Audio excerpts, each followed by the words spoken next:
السلام علیکم ناظرین، رپورٹنگ ود اسد میں آپ کو خوش آمدید۔ ناظرین، سابق چیف جج گلگت بلتستان رانا محمد شمیم کے بیان حلفی میں جو اسلام آباد ہائی کورٹ نے توہین عدالت کی کارروائی شروع کر رکھی تھی، اس میں ایک بڑا اہم موڑ آیا ہے اور معاملات جو ہیں وہ سنگین ہوتے جا رہے ہیں، کیونکہ اس میں اسلام آباد ہائی کورٹ نے اب 20 جنوری کو چارج شیٹ دینی ہے، چارجز فریم کرنے ہیں، فرد جرم عائد کرنی ہے سابق چیف جج رانا شمیم پر، اور اس کے ساتھ ساتھ جو ایڈیٹر انویسٹیگیشن ہے جنگ کے دی نیوز گروپ کے انصار عباسی صاحب، ان پر عامر غوری صاحب پر، اور جنگ کے ایڈیٹر ان چیف میر شکیل الرحمان، ان کو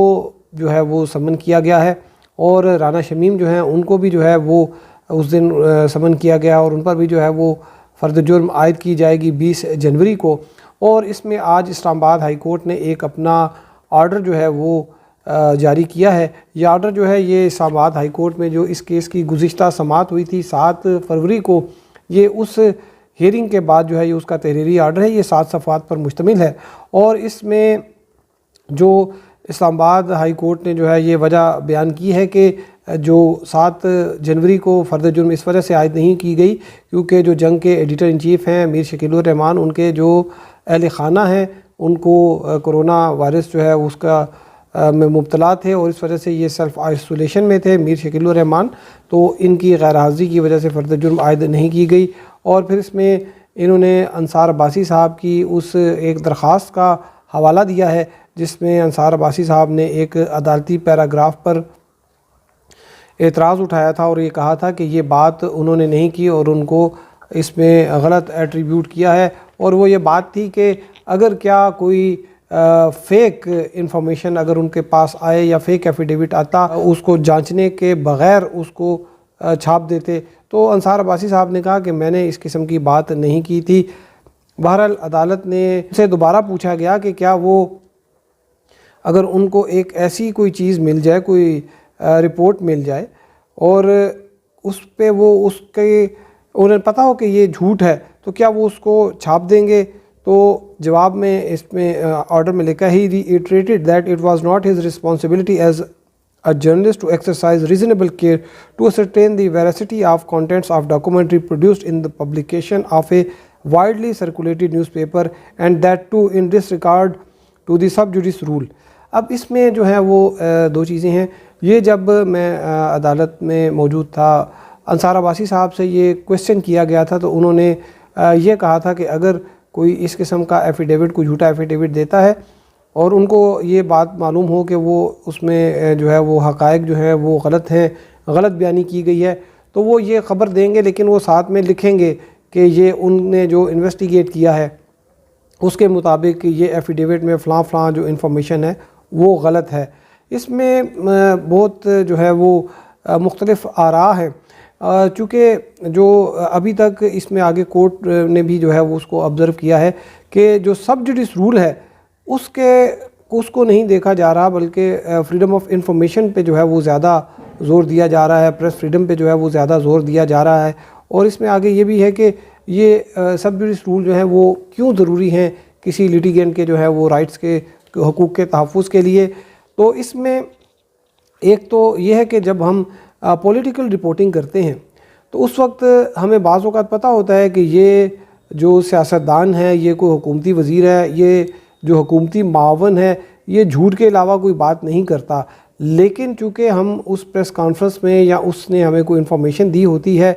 تو ہم اس خبر کو دیتے ہیں، اس کے بعد پھر کوئی دوسری جو ان کی جو مخالف ہے یا حزب اختلاف ہے یا کوئی حکومتی وزیر ہے، وہ اگر اس پر اپنا بیان دینا چاہتا ہے، اس کا سٹانس بھی جو ہے وہ آ جاتا ہے، ریکارڈ پر آ جاتا ہے، ٹی وی پر، اخبارات میں وہ چھپ جاتا ہے۔ لیکن جہاں تک بات عدالتوں کی ہے تو چونکہ ججز کے اوپر جب اس قسم کے الزام لگے تو جج جو ہیں وہ اپنا کاؤنٹر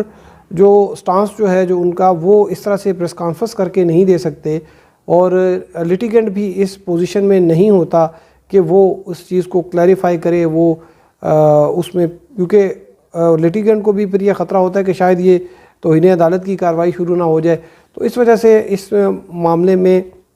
جو کورٹ رپورٹنگ ہے اس میں تھوڑی احتیاط برتی جاتی ہے۔ تاہم انصار عباسی صاحب جو ہیں ان کے بارے میں پھر یہ لکھا گیا ہے کہ ان response to the court's query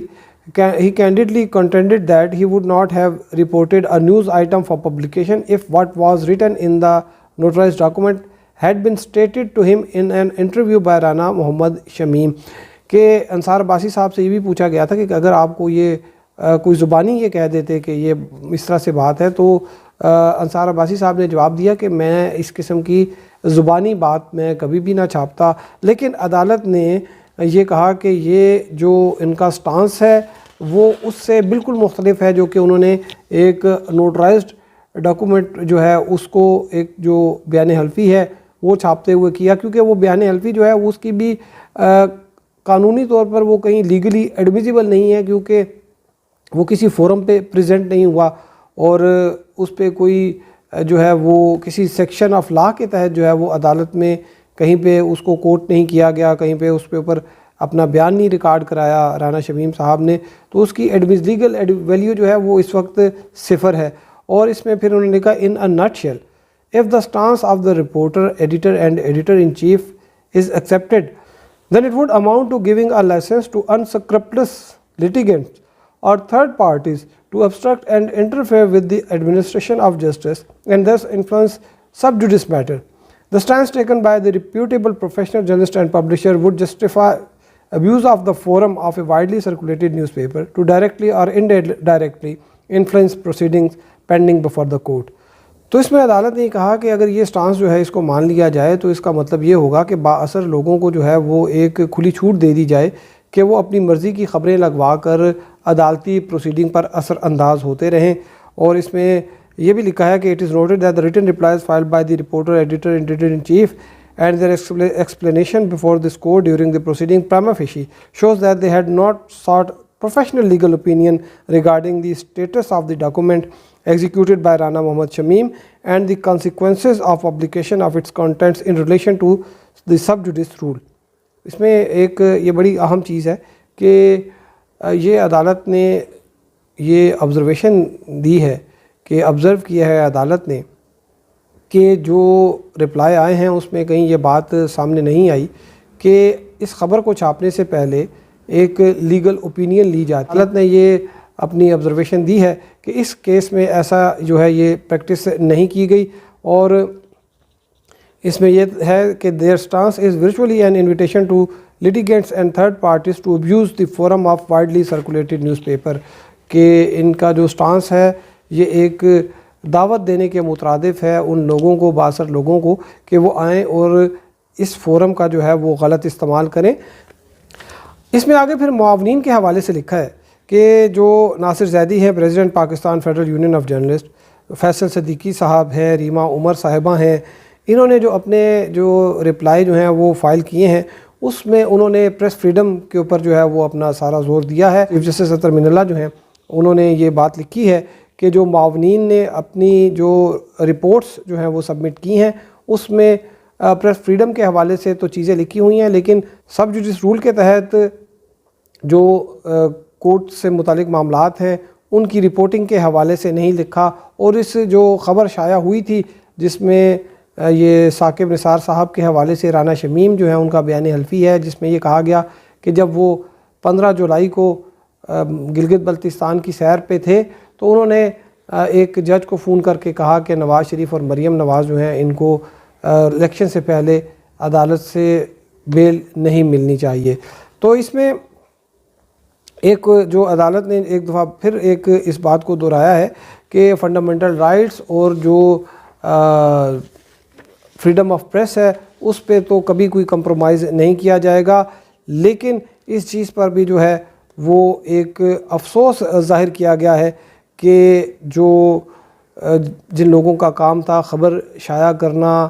انہوں نے ایک مناسب احتیاط نہیں کی اور سب جوڈس رول جو ہیں وہ ان کو مد نظر نہیں رکھا۔ تو اب عدالت نے جو ہے 20 جنوری کو 10 بجے ان سب کو جو ہے وہ